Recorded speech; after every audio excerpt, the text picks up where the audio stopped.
वज़ीर दिफा ख्वाजा आसिफ ने कहा है कि पार्लियामेंट का दिफा करना उनका फ़र्ज है। तमाम इदारे अपनी हुदूद से तजावुज़ ना करें। तमाम गैर कानूनी इक़दामात का मुहासबा किया जाएगा। लंदन में मीडिया से गुफ्तगू करते हुए उन्होंने कहा कि नवाज शरीफ को सज़ा सुनाने वाले जजेस को पार्लियामेंट के कटहरे में बुलाया जाएगा।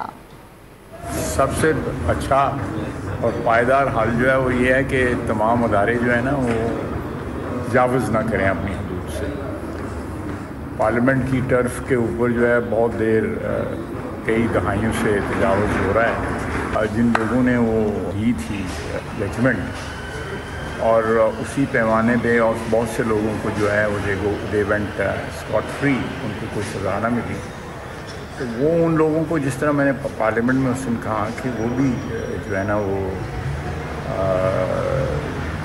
पार्लियामेंट के कटहरे में आए, हम उनको बुलाएंगे जिस तरह उससे मैंने इसमें भी कहा और लोगों ने भी कहा।